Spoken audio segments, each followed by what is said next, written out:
여러분 안녕하십시오. 이신건입니다.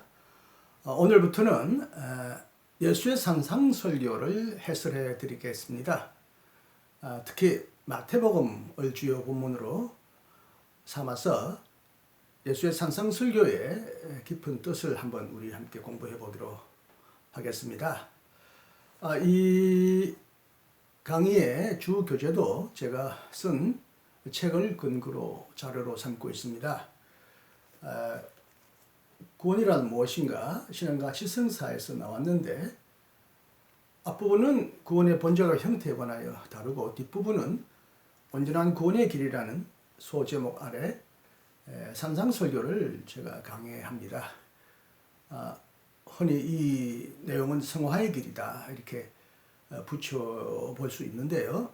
어렵게 되는 것, 하나님에게 용납되는 그런 길, 칭의의 길은 로마서에도 있고 특히 예수님에게도 나타나지만 기독교는 의인, 칭의로부터 시작해서 성화 그리고 궁극적으로는 영화의 목표를 두고 있잖아요. 이 땅에서 살면서 그리스도인이 되는 것뿐만 아니라 그리스도서 사는 것이 중요한데 어떻게 사는 것이 중요한가? 이것을 우리는 예수의 산상설교에서 가장 분명하게, 가장 확실하게 알 수 있기 때문에 흔히 그리스도인의 윤리적인 삶, 도덕적인 삶, 삶의 길을 고민할 때 이 본문은 가장 중요한 본문으로 채택된다는 것을 여러분에게 강조해 드립니다. 오늘은 첫 시간에 심령이 가난한 자는 복이 있다. 마태복음 5장 3절 이 본문을 근거로 심령이 가난한 자가 복이 있다는 뜻이 무엇인지를 한번 공부해 보기로 하겠습니다. 그런데 심령이 가난한 자가 복이 있다고 말하는 마태복음과 달리 누가복음 6장 20절에는요. 그냥 가난한 자가 복이 있다라는 말이 나옵니다. 그러면 이 두 본문을 놓고 우리가 먼저 고민할 수밖에 없습니다. 한 사람은 심령, 마음이 가난한 자라고 말하고 또 다른 사람은 그냥 가난한 자라고 말하면 둘 중에 하나가 잘못된 것인가? 어느 본문이 더 정확한 것인가? 예수님의 원래의 말씀에 더 가까운 것은 무엇인가?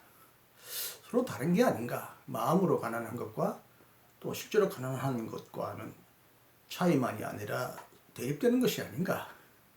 아니면 이 두 본문을 서로 조화롭게 설명할 수도 있겠는가 하는 그런 고민을 할 수밖에 없습니다. 일단 마태복음에 나타나는 산상설교가 가장 잘 요약되어 있고 잘 모여져 있기 때문에 많은 사람들은 마태복음 이 본문을 근거로 산상설교를 해설합니다. 그러다 보니까 바로 첫 이 문단에서 이 구절에서 오해하거나 곤혹한 어떤 문제에 부딪히게 됩니다. 그래서 많은 사람들은 마태복음을 주요 근거로 삼고 혹은 마태복음만을 유일한 근거로 삼아서 예수님은 심령, 마음이 가난한 자를 복이 있다고 말씀하셨다. 그렇게 설명하는 사람들이 더러 있죠. 그래서 심령이 가난한 자를 정신적으로 영적으로 가난한 자, 겸손한 자, 하나님 앞에서 하나님만을 전적으로 의지하는 마음을 낮추고 비우는 겸손한 자로 그렇게 이해해 왔습니다. 그러나 유대인과 함께 그리고 유대인이었던 예수님은 마음만 가난하고 몸은 가난할 수 없는 이런 상태를 말할 수 없었습니다. 특히 유대인은 헬라인과 달리 몸과 정신, 몸과 영혼을 이율론적으로 나누지 않았기 때문에 몸과 마음에 구분은 했지만 이것을 분리하지 않았기 때문에 유대인들은 몸은 가난하고 마음은 가난할 수 없거나 마음은 가난하고 몸은 가난할 수 없는 생각을 했습니다. 없다고 생각했습니다. 이 둘은 서로 분리될 수 없다고 생각했습니다. 유대인은 몸은 부유하지만 마음은 가난할 수 있다고 생각할 수가 없다는 것입니다. 그러므로 실제적으로 마음이 가난한 자는 물질적으로 실제적으로 궁핍한 자, 가난한 자일 수밖에 없다고 우리는 생각해야 합니다. 그런 의미에서 우리는 마태복음을 읽을 때 먼저 누가복음과 함께 읽거나 어떻게 보면 누가복음을 먼저 읽고 마태복음을 읽어야 합니다. 왜냐하면 많은 사람들은 누가복음이 더 훨씬 마태복음보다 먼저 쓰여졌다고 생각하기 때문입니다. 다른 기준에서도 꼭 가끔 말씀드리겠지만 마태복음은 다른 본문에 없는 그 이전에 본문에 없는 자료에다가 자기의 개인의 생각들을 더 추가하는 경우가 상당히 많이 있습니다. 시기적으로도 마태복음이 누가복음보다 후에 쓰여졌고요. 마태복음이 처해 있는 상황이 달랐기 때문에 적절히 편집한다고 그럴까요? 가감하고 재해석합니다. 그런 의미에서 우리가 성경은 보다도 열린 눈으로, 비평의 눈으로 바라볼 수밖에 없는데요. 그런 의미에서 우리는 먼저 누가복음을 읽어야 합니다. 누가복음은 앞에 마음이니 영적이니 하는 말을 붙이지 않고 그냥 그대로 있는 그대로 사실대로 물질적으로 가난한 사람이 복이 있다는 말을 전해줍니다. 이것이 예수님의 원래의 말씀에 가깝다고 저는 생각합니다. 그러나 방금 말했듯이 유대인들에게는 몸과 마음을 서로 나눌 수 없었기 때문에 실제적으로 물질적으로 몸이 궁핍하고 가난한 사람은 마음으로도 영적으로도 정서적으로도 감정적으로도 매우 가난할 수밖에 없습니다.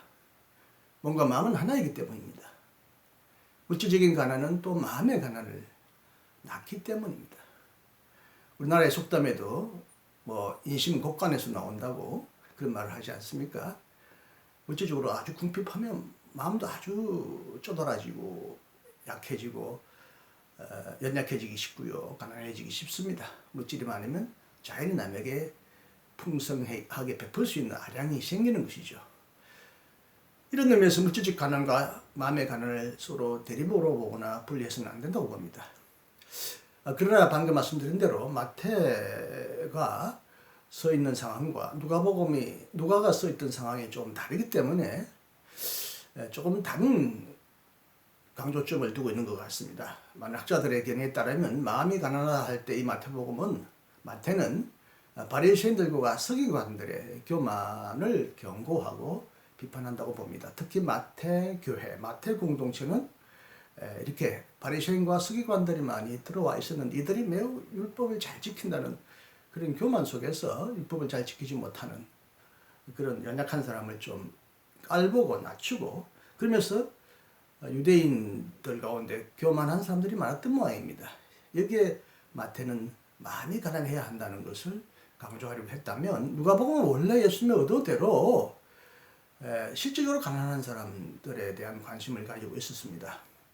누가 교회, 누가 공동체는 그 안에 부자들이 있었고 또 가난한 자들이 있어서 서로 갈등을 빚거나 서로 불편한 관계를 유지했던 것 같은데 여기서 누가는 마태가 교만한 자, 마음으로 교만한 자를 경고했다면 누가는 실제적으로 부자를 경고하려고 했다고 할 수가 있겠습니다. 여하튼 그러나 이 두 본문 누가복음과 마태복음을 서로 대립적으로 보는 것은 좋은 견해는 아닌 것 같습니다. 그러나 또 하나의 견해만을 너무 일방적으로 강조하는 것도 좋지 않다고 봐야 하겠습니다. 자, 가난한 자 혹은 마음이 가난한 자는 복이 있다는 말이 무슨 뜻입니까? 많은 사람들은 흔히 오해하듯이 이것은 가난을 정당화하고 가난을 미화하는, 칭찬하는 뜻으로 생각하는 사람들이 더 있습니다. 그리고 더욱이 이 땅에서 가난하면 나중에 내세에서 죽어서 더 좋은 풍성한 것으로 위로를 받는다. 부자와 나사로의 비유를 생각하면서 가난한 거지와 같은 나사로가 죽어서 더 풍성한 부유한 보상을 받았다라는 생각으로 이것을 미래에 피 안에서 주어질 약속으로 생각하는 사람들도 있는데 이것도 잘못된 생각입니다. 예수님의 이 말씀 그리고 이제 마태와 누가가 전해주는 이 말은 바로 이 듣는 자들의 지금의 현실에 무언가 확고한 것을 위로와 용기를 주려고 하고 있습니다. 가난한 자가 복이 있다고 할 때 이 가난한 것은 가난한 자가 복이 있는 것이 아니라 가난한 자에게 하나님의 복이 주어진다라고 하는 것은 구약 성서에 나타나는 약속 신앙을 근거로 하고 있습니다.